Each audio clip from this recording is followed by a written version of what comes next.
Coming then to Genesis 2 and verses 1 to 3 as we continue our studies in Genesis 2 and 3 on foundations for living.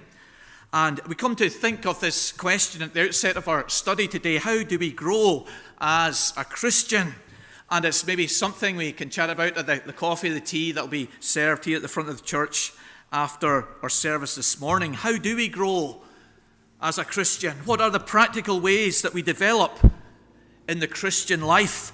How do we get stronger as a Christian? And there are many answers to that question: daily devotions, one-to-one Bible studies, weekend conferences.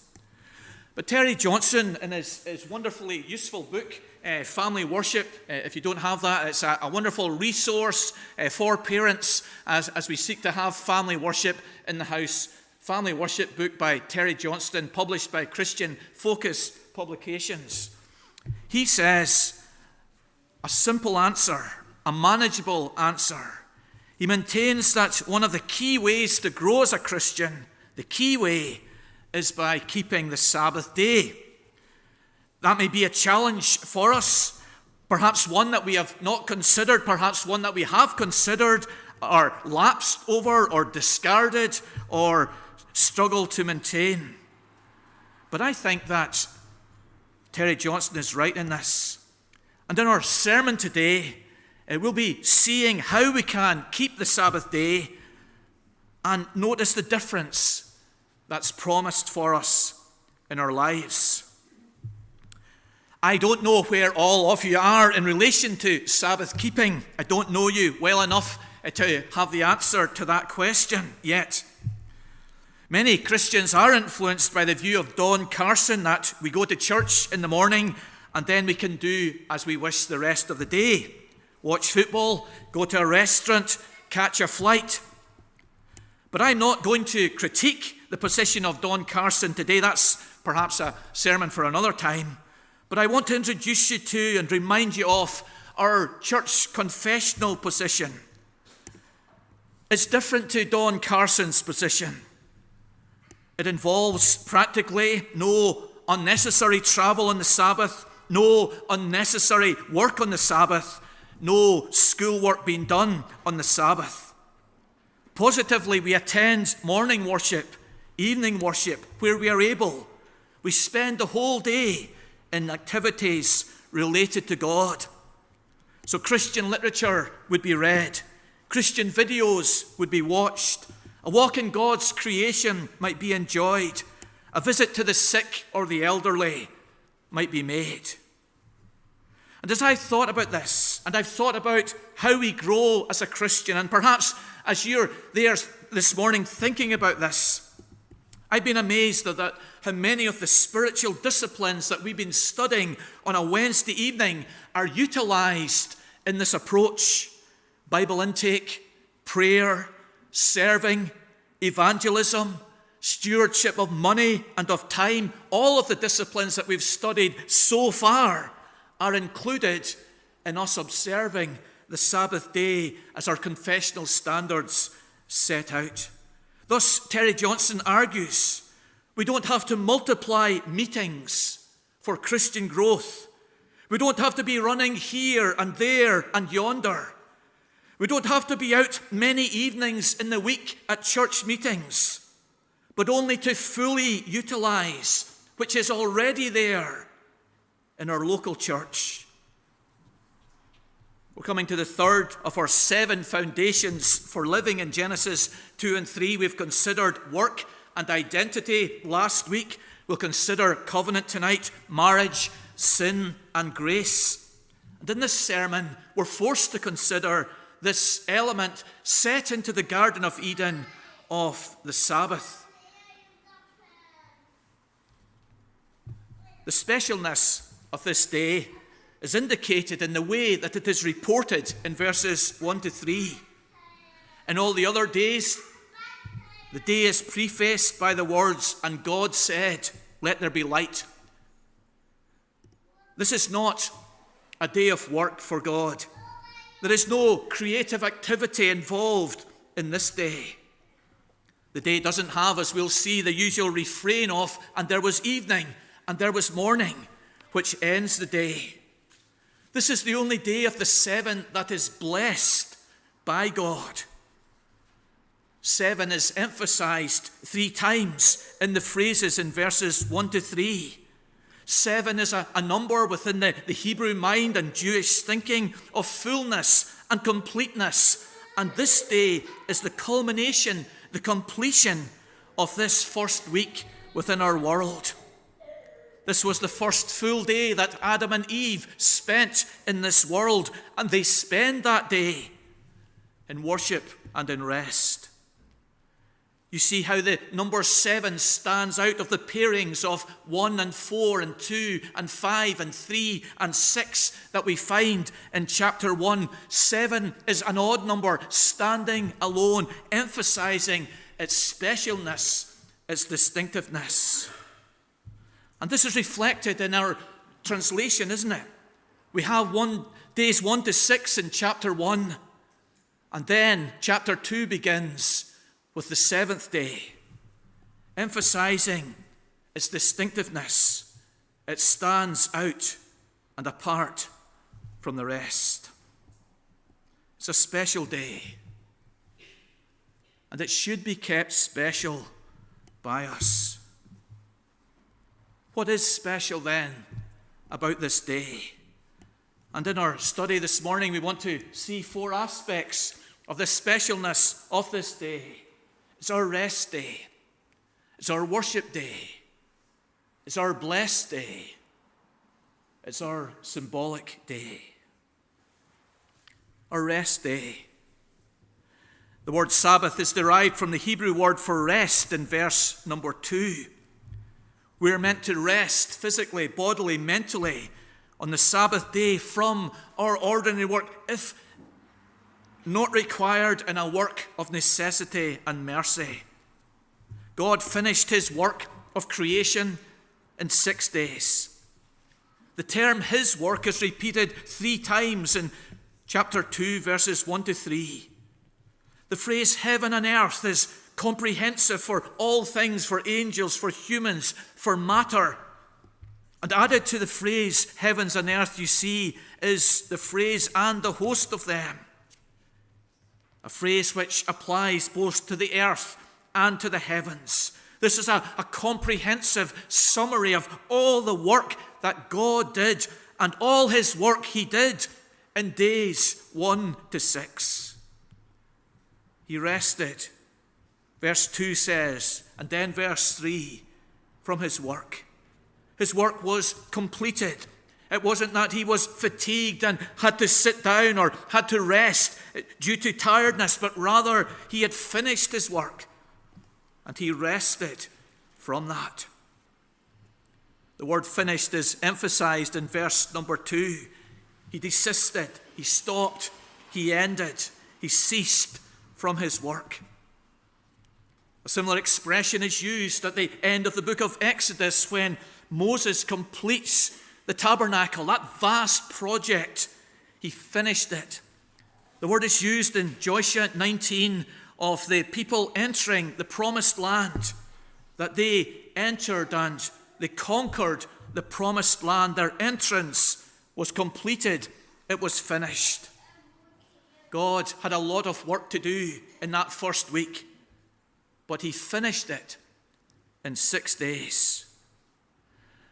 Perhaps for us, the Hebrew is a little ambiguous in verse number 2. And on the 7th day, God finished his work. And perhaps that seems to indicate that he did work on the 7th day. But we're to understand in this place the phrase on as meaning by. And by the 7th day, God finished his work. And so, this day is to be our rest day. We set aside our work. God continued to work, of course, in the works of providence and preservation, a work which was necessary, a work which was merciful, and we also are to do those works of necessity and mercy on this day. But all other types of work, we're to rest from physically and mentally. Dr. Blair Ruth's granda said that if we're not looking forward to the Sabbath day as a day of rest, then we're not working hard enough the other 6 days. And it is to be, for us, a day of rest. And that rest, that thought of rest, that anticipation of rest, that looking forward to the day of rest will dominate our whole week. We will think about it. We will order our life and our ways and our work so that we will be able to rest on the Sabbath day. We'll stay up late on a Saturday to finish our work. We'll shop at a time throughout the week. We'll fill up our cars with fuel so that we can rest on the Sabbath day. We do this with our holidays, don't we? We're going off in 2 weeks of holidays, and you will work hard. You will work late to finish up your work so that you don't carry your work into your holidays. And what we do annually, we're also to do weekly, so that when Sunday comes round, we rest physically and mentally from our work. We're to embrace this. We're to thank God for this. We're to enjoy this. This is our rest day. But secondly, this is our worship day. The phrase in verse number 3 indicates this. God blessed the seventh day and made it holy. When God makes something holy, or we use the phrase sanctifies something, it means he sets it apart from a common use to a sacred or a holy use. In the Old Testament, places like Jerusalem, garments like the priest's garments, altars were set apart from common use to use for God, to the worship, the honor of God. So in making this day holy, it means that God sets this day aside from a common use to the worship of God, so that we will engage in this day in honoring his name. This point is made in the 10 Commandments, isn't it? Remember the Sabbath day, to keep it holy. That's what God did. He made it holy, and we are to keep that day holy, set apart for the worship and honor of God. And so it's not just that this day is to be a rest day, a day we put down our tools, a day we hang up our aprons, a day we leave down our pen. It's not just for the physical and mental rest that we're to embrace in this day, but we're to engage in thoughts of God, in worship of God, in honor of God. This is something that antedated the 10 Commandments, wasn't it? Here is Genesis 2, before the fall, and one day has been set aside to be holy. The rules about the manna being collected in Exodus 16 required that one day, the Sabbath day, was going to be different from all the rest of the days. Long before the 10 Commandments were given, this idea of one day being set aside for rest and worship was found. Prince Harry was in court to hear this case that's been brought against some of the media publishers. He sat in the seats in the court. He queued in the queue for lunch at the canteen. But all the time, he was surrounded by his bodyguard. He was with the rest of the people, and yet he was special. He was different. He was distinct. And so this day, Sunday, is in many ways like the other 6 days. But it's to be special, set aside for rest, for worship. How are we to make it holy then? How are we to keep it holy? We are asking. What are we to do then in this day? Our shorter catechism in our church, it sets this out. The Sabbath is to be sanctified by a holy resting all that day, even from such worldly employments and recreations as are lawful on other days, and spending the whole time in the public and private exercises of God's worship. On the one hand, resting body and mind. On the other hand, engaging our souls in the worship of God. So how does that look? What does it mean for us? For me, it means to put away Ian Rankin and to read a Christian book on Sunday. One reason why we started the children's library and the adult library as well is that there's literature available there to read on Sunday. We'll go for a walk with our family, perhaps to the floodgates, to Killynether Woods, perhaps down some lane. Rather than watch a football match, we'll record the football match, and we might watch a nature program worshipping God for his amazing world. Instead of schoolwork or academic work that I have to do on other days, we'll open the Bible and study a subject that grips us and interests us. Euthanasia, the role of women in the church.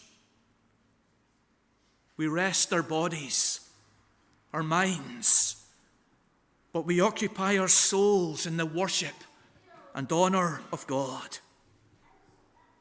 And perhaps this is not as challenging for families as it might appear. Basically, in our congregation, if we attend morning and evening worship, we have 3 hours to fill in the afternoon. Lunch is over by 2 p.m. Tea is at 5 p.m. So we have an hour, perhaps, of a walk. We have an hour, perhaps, of reading, half an hour here and half an hour there. We have an hour of a Bible game, a jigsaw, perhaps a nap.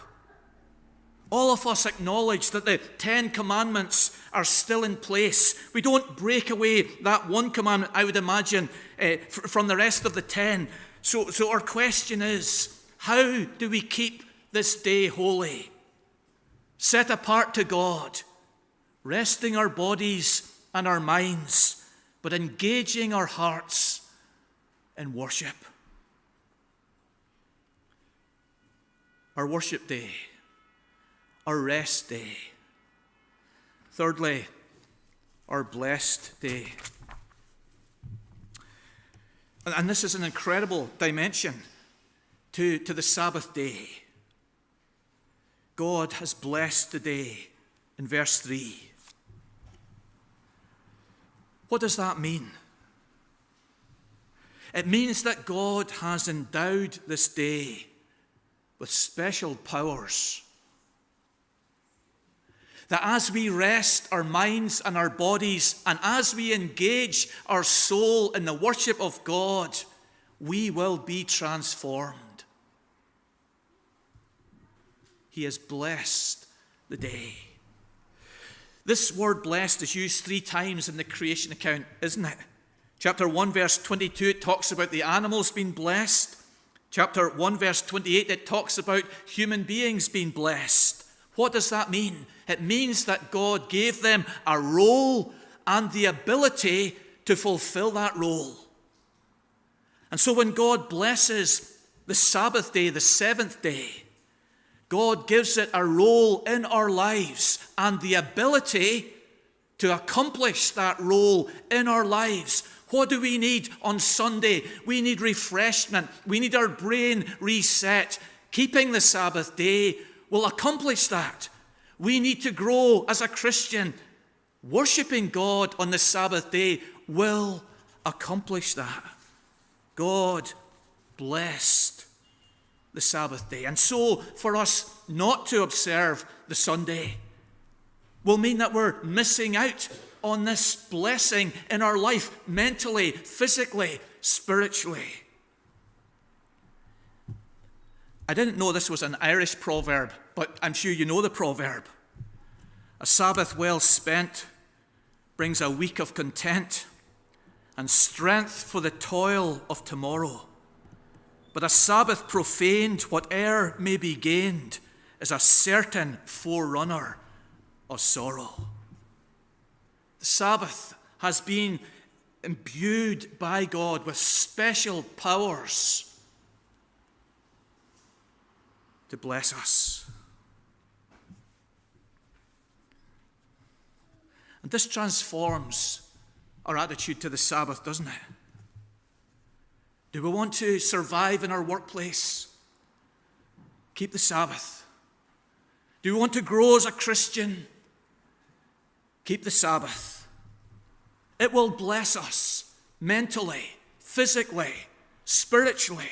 There's a blessing imbued into the Sabbath, and as we lay hold of the Sabbath day, it will transform us. Many of the mental and physical health problems in our society would be solved by keeping the Sabbath. One day off lets us physically and mentally reset. One writer says, if we push ourselves through too many hours, the body and the brain will start to push back at us. Dr. Matthew Sleuth has advocated a principle. He's written a book entitled not 24/7, but 24/6, a prescription for a healthier, happier life.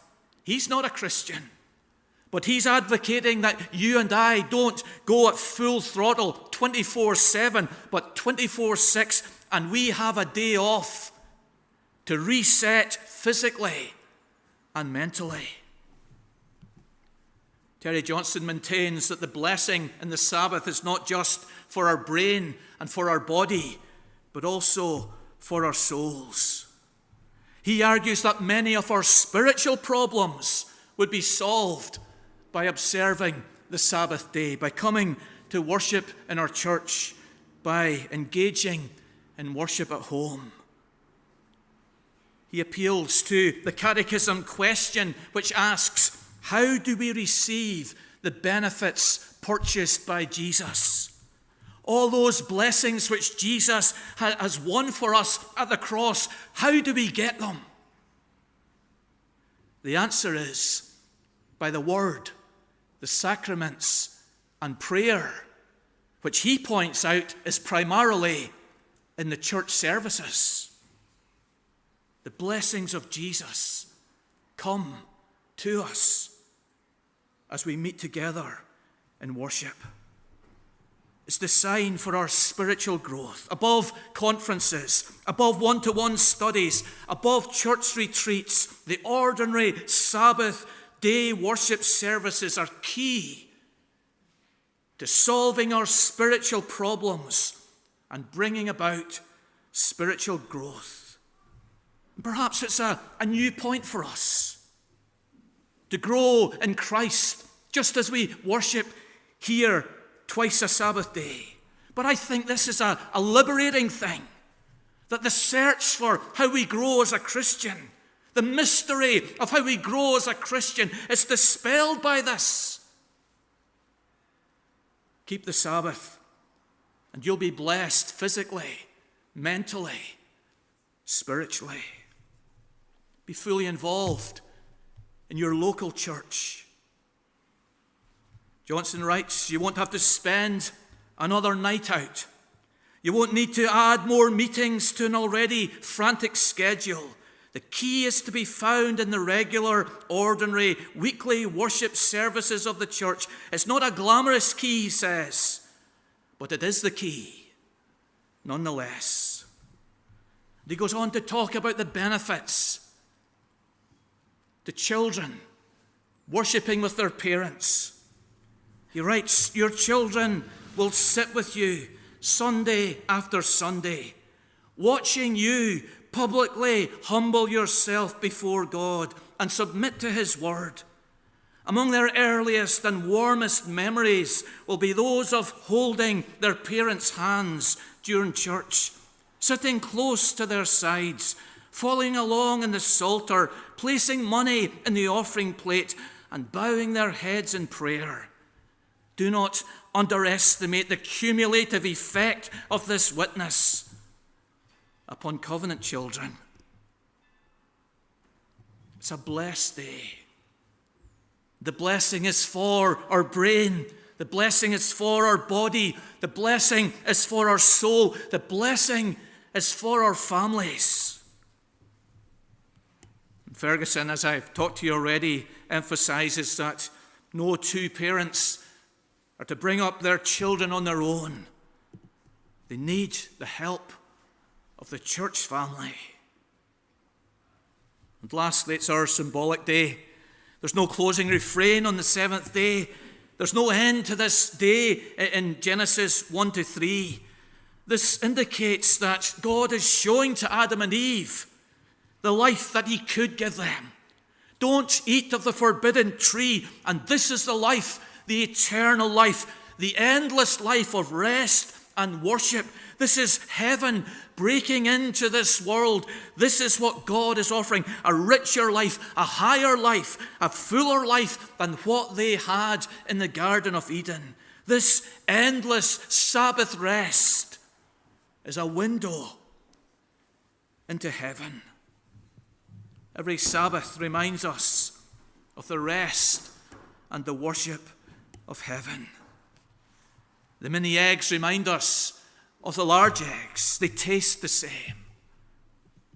And so Sabbath day is a taste, is an insight, is an understanding of heaven. And you and I have been there at times as we've sat in church, moved and affected by God's presence, by God's love, by God's word. You did not want that moment to end because you felt you were as near to heaven as ever you had been.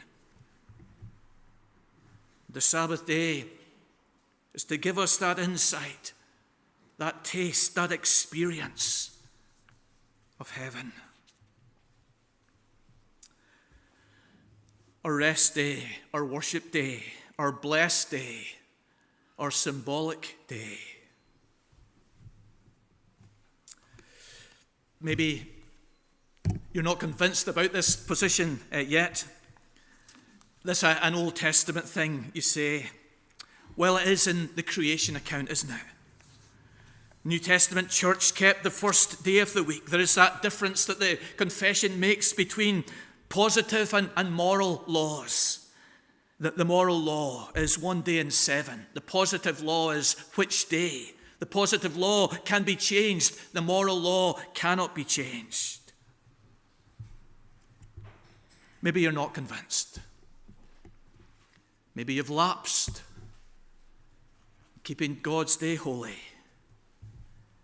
Maybe you're struggling. What about if we all do a Daniel? Not Daniel O'Donnell, of course, not Daniel Craig, absolutely not, but Old Testament Daniel. He said to the steward, I'll do this as a test to see if it works. Just the veg.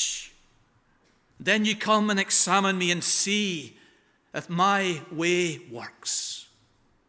What if we try this? Day of rest. Day of worship. Then look at yourself. See if you're growing. Getting stronger. Better able to enjoy your work. Be involved in your work. Your children developing with greater eagerness for Christ and his word. And maybe, just maybe, your neighbors will ask you